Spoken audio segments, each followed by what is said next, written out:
ఒక విశ్వాసపరుడు ఒక వ్యక్తిని అడుగుతున్నాడంట.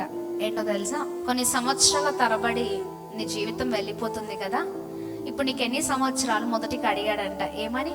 ఎన్ని సంవత్సరాలు అంటే, అమ్మో నాకు 40 తెలుసా అన్నాడంట. అబ్బో 40కి వచ్చేసారా అప్పుడే మీరు? మరి ఏమనుకుంటున్నావు? 40 సంవత్సరాలు మనకి.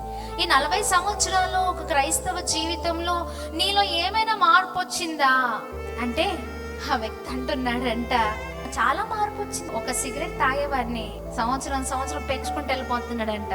ఏంటి? వయసుతో పాటు సిగరెట్లు. ఇప్పుడు ఏంటి? పెద్ద చైన్ స్మోకర్. చెప్పండి ఏంటండి బిరుదు? Chain smoker. దాంట్లో పెరగడం కాదండి, మంచి మంచి పేర్లు పెట్టుకుంటూ ఉంటారు. అవునా? పేర్లకు తగ్గ జీవితం లేదు. పేర్లు పెట్టుకుంటాం, ఎక్కడ కనిపించొద్దు అక్కడే కనిపిస్తాం, ఎక్కడ ఉండొద్దు అక్కడే ఉంటాం, ఏం మాట్లాడొద్దు అదే మాట్లాడతాం. దేవునికి ఏది అయిష్టమో పేర్లు పెట్టుకుంటే సరిపోదు, భక్తితో పేర్లు పెట్టుకుంటే సరిపోదు. నీ భక్తి జీవితంలో కనిపించాలి. ఆమేన్. అప్పుడు భయం ఉన్నట్లు. Praise the lord. పేర్లలో భక్తి కాదు, నీ భక్తి జీవితంలో ఉన్నప్పుడే నీ భయభక్తుల జీవితం నీకున్నట్టు. ఆమేన్. భయభక్తులు గల వాడివి అని అర్థం.